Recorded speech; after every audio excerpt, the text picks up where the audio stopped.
Videofashion Models, Top Models of the World is the ultimate model competition series.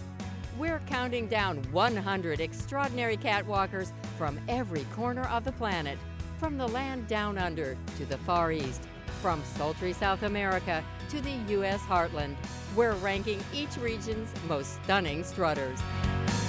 In this program, we're counting down gorgeous girls from Great Britain. Traditional to cutting edge, it is British beauties who unite this amazing kingdom. The royal region is brimming with iconic models. Get to know Kate. I love fashion. I think I loved it before I started modelling. Jacquetta. It's just non-stop. You're running around all day, every day for literally like a month and 10 days, and it just doesn't stop. Karen. It's funny. I think this job's hilarious. Lily. I was scouted in Camden. I was in high school. Walking down the street with my friend. Stella. A friend of a friend was working at British Vogue, and they were looking for people for a shoot with Steve and myself. Lily Cole. Compared to being a doll a lot and pre-Raphaelite. And Naomi. Some people call people bitches when they're hardworking, opinionated, and they're taking care of their own. Watch and find out which of these 7 Brit beauties is #1 on our list. And you too can choose your favorite. And to kick off the countdown at number 7, it's Jacquetta Wheeler. Jacquetta Wheeler was just 16 when she was discovered in London, and her career has yet to let up. Famed photographer Mario Testino was the first to spot Jacquetta.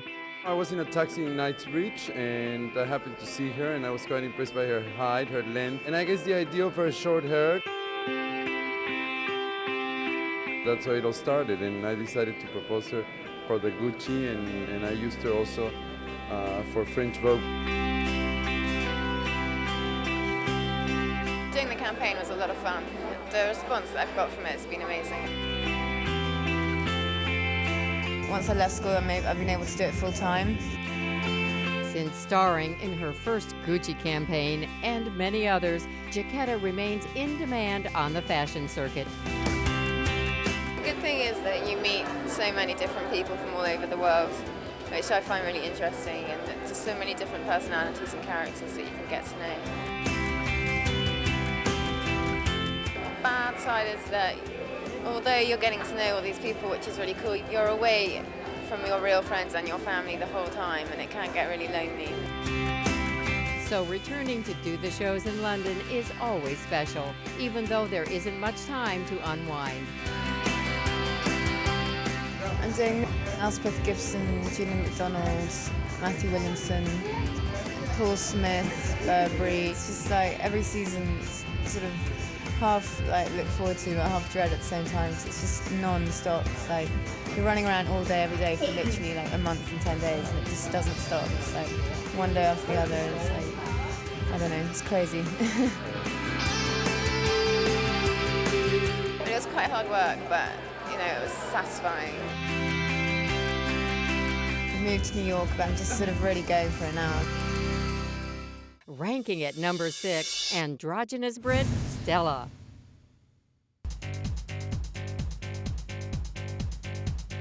I was at art college before, finished art college, was taking a bit of a summer break, you know, after my degree show and everything.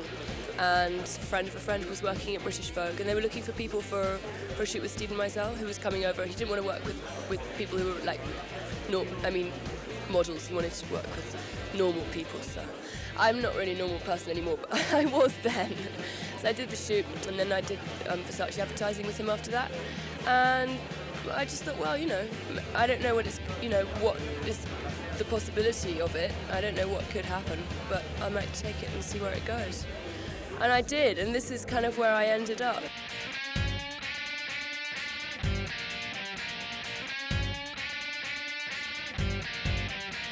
I don't think of myself as kind of a classic beauty, like, well, I don't know, like Karen Elson or something. I mean, it's not what I look like at all. It's kind of the opposite end. Well, it goes through phases, you know. Sometimes you wake up in the morning and you want to look completely weird, and then sometimes you just want to look very normal. Today I want to be comfortable. It's pretty weird. You get used to it very quickly, though. And also, you don't think that everybody sees those magazines, you know? You think that you're going to, you know, Super Snaps to pick up your photographs. You know what I mean? Because you were just there in a studio with a bunch of people doing a job, and it doesn't sink in that a lot of people see those images. Every time it's a bit of a surprise. And at the beginning it's more difficult to recognise yourself, and after a while you become accustomed to how you change.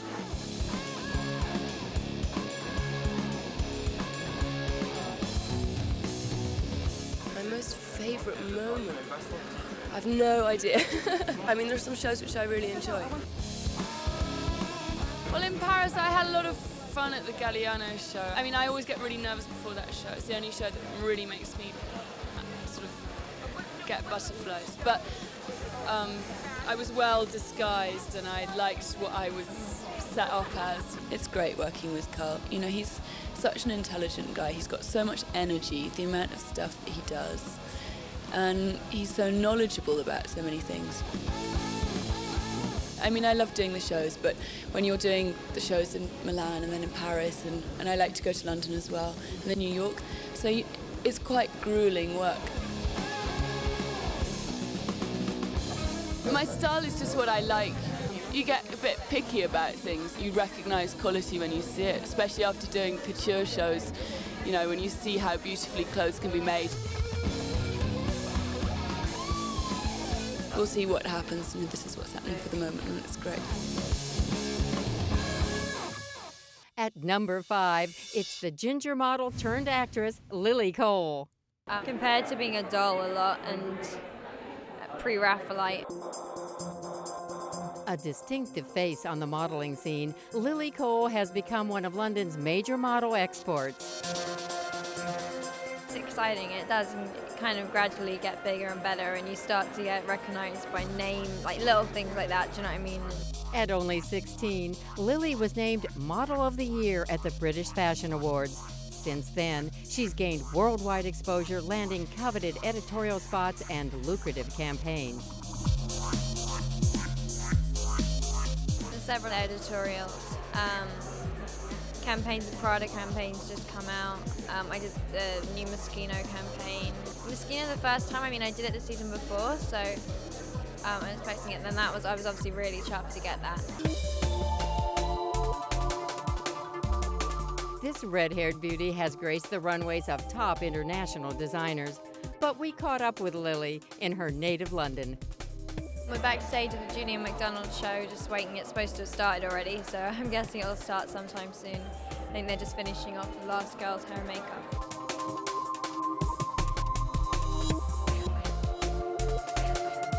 I really love temple-y clothes, but I'm kind of, I mean, it's biased because I always love their clothes, they're so pretty. Totally stuff I can imagine myself wearing. Between all this, Lily was still a schoolgirl trying to squeeze in her studies along with catwalking duties.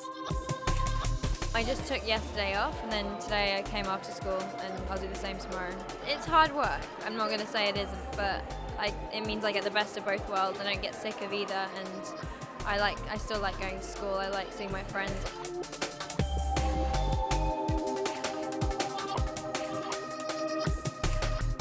I don't know what I'm going to do when I'm older. Not necessarily, I don't think something academic, something more creative, but I'm just going to keep pursuing the stuff I enjoy, see where it takes me.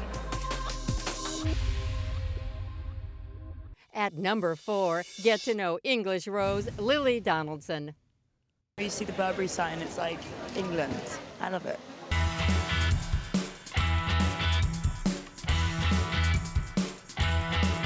With her girl next door looks and cool girl attitude, model Lily Donaldson is a favorite of top designers like Karl Lagerfeld, John Galliano, and Oscar de la Renta. We caught up with the British beauty just before she hit the runway for one of her favorite houses, the iconic Burberry Prosom. It's actually really beautiful, this collection. It's absolutely gorgeous. It's really kind of like subtle kind of twist, like a really beautiful jacket, and then in the back there's this kind of like incredible knots in the fabric. It's just really beautiful, really lovely.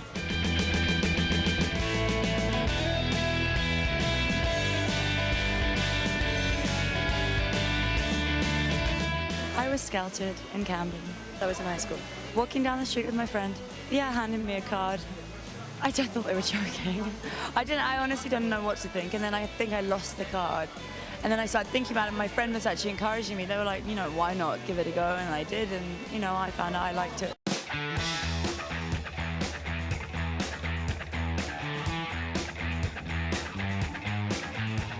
Lily appreciates the unique opportunities brought on by her flourishing modeling career. I like, you know, the fact that I get to travel and I get to be around extraordinary people every day. I think it's an incredible experience and life experience, and, you know, being able to, you know, wear Christopher's clothes and just feel a part of something, you know, I think it's great. You meet so many different creative people, and I just, at the moment, I'm totally happy and I love this. But there's one thing the jet-set model doesn't love about her demanding job. Early mornings, probably. That's probably it, really. You know, early mornings, busy.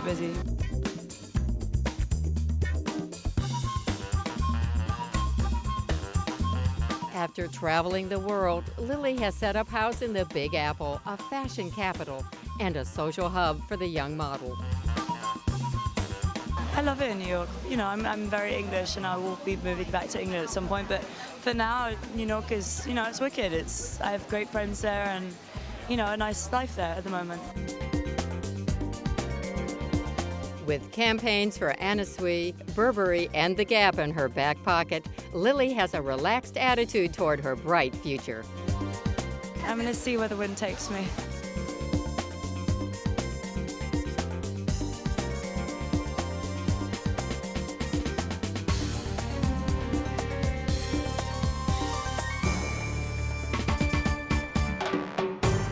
Coming in at number 3, the musically gifted Karen. Fall 2009 saw the return of catwalk veteran and designer muse Karen Elson. For her comeback, Karen's stint in Paris was a quick one. I do shoots all the time, I just don't do runway. I just, you know, I mean, it's different to do Fashion Week because I have to leave my kids for so long that I'm not interested, you know, that I arrived yesterday, I'm going to do YSL and Chanel and then leave. Done, just do the minimum, but see the people I love.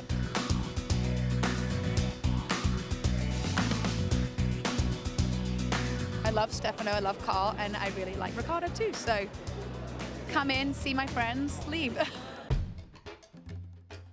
This ginger spice darling has proven to be a face to remember. With a career spanning more than a decade, Karen never thought modeling could take her so far. I thought I was fine. I was just a really quiet, kind of shy kid, and I wasn't really popular. I wasn't like kind of one of the girls who everybody wanted to hang out with. So I guess it would be called a geek, really, but I hate that word. So, but yeah, it wasn't really. I was kind of like a skinny, gawky kid. Literally, that was it. It was a real accidental sort of thing. Walking down the street one day in Manchester, and somebody saw me and said, you know, "Do you want to be a model?" And I just thought they were taking the piss out. Sorry. Joking with me, and they weren't.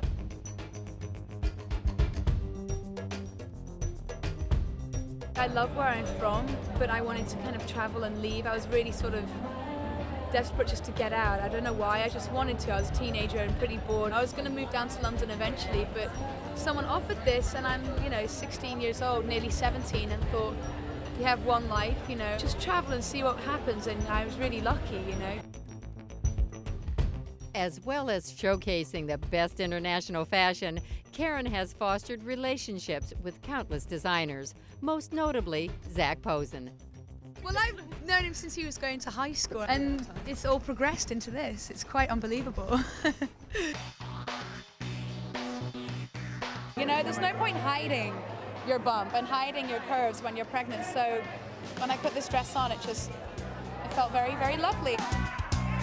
In 2005, Elson was married to rocker Jack White of the White Stripes, and they went on to have 2 children together. From model to mom, Karen says the fashion world has transformed her for the better.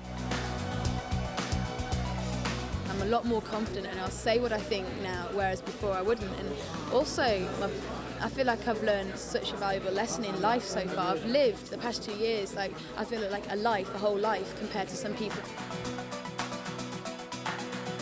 It's funny. I think this job's hilarious.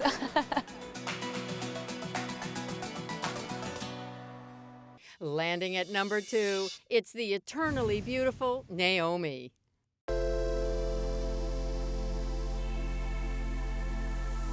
I just take it day by day, and what comes, comes, and what doesn't, I won't miss because I never knew.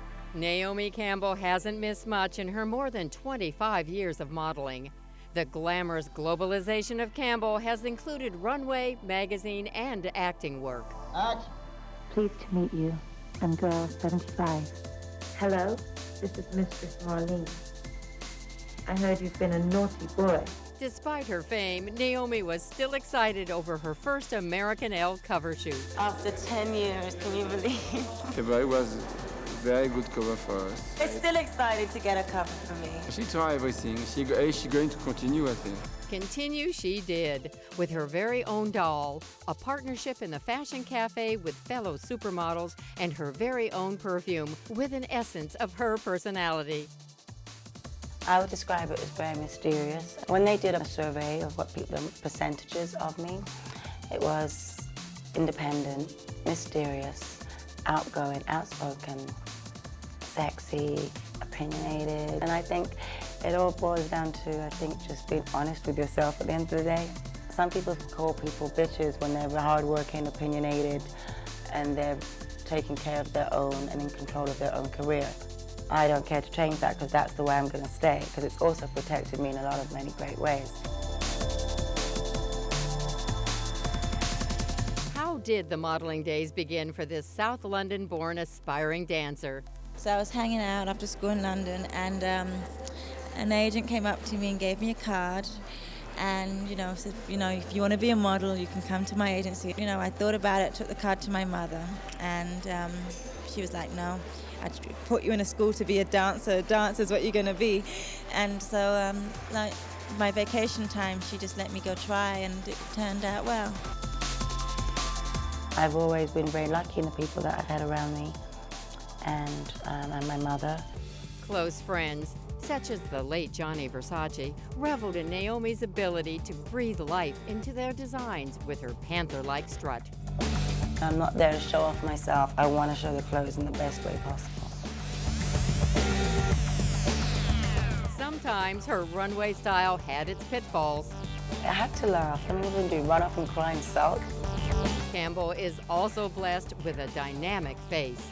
I really like Naomi's face because you can do so many different faces, which is nice, you can transform her. If I know I have to go out to a premiere, I know I have to stop and smile at the cameras and do all the whole la-di-da thing. So I've also lived my life in public. I had to make my mistakes in public, but I had to learn from them in public. So that's pretty hard. Sometimes you have to take life as it comes, and for me, right now, that's how I need to take it. Claiming our top spot at number 1, the iconic Kate Moss. Kate Moss, the pint-sized Brit who started the waif movement, became one of the most recognizable models of the 1990s.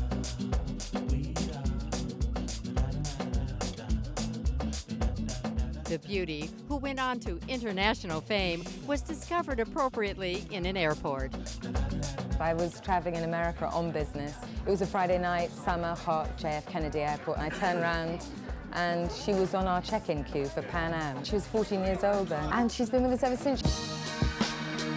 Moss has been in the public eye ever since, especially after landing a plumb, high-profile contract with Calvin Klein. Kate Moss, major in the 90s. Suddenly, girls did not have to be tall and skinny. They could be Kate Moss. How would I describe Kate? Beautiful, sweet, amazing, wonderful, gorgeous, but not just gorgeous, beautiful, in an aesthetic way, but she's a beautiful person inside. Kate Moss is somebody I adore. I work with her all the time, and I just love the person,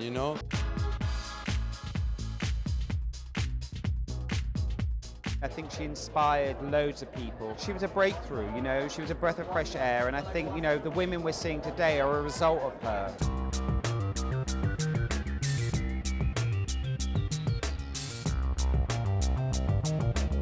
She looks so different now. She looks more amazing all the time.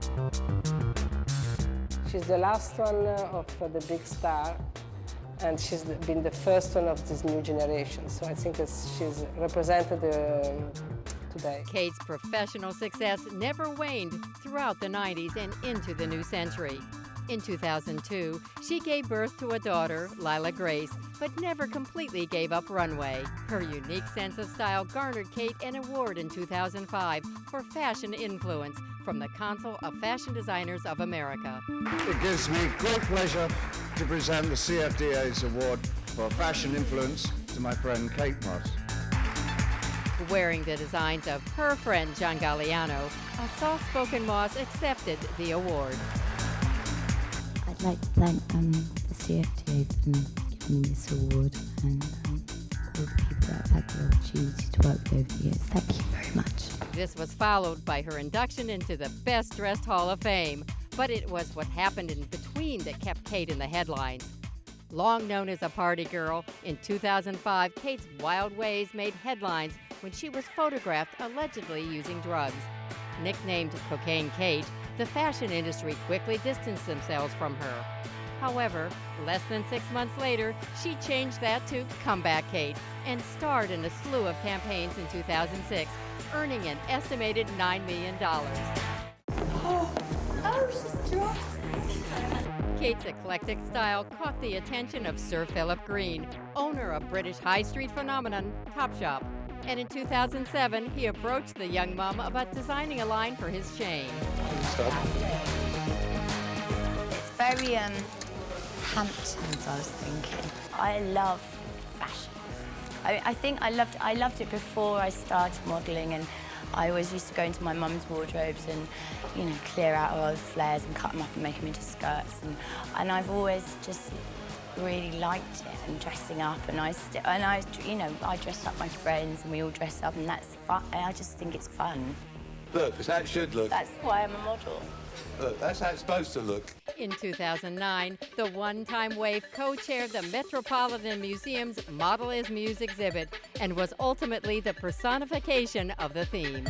Kate Moss was the anti-model. I always think of her as kind of the raging face of a quiet generation. They were sort of Generation X. There was a sort of reticence about her. She had an edgy, kind of street smart cool to her and seemed a bit wary of fashion early on. She's always maintained a distance. She's always seemed a bit above the fray. Kate Moss, for me, is the great shift. She introduced to fashion a kind of anti-fashion beauty. The fact that she is as studied going to a fashion shoot as she is in images from the fashion shoot contributes to her power.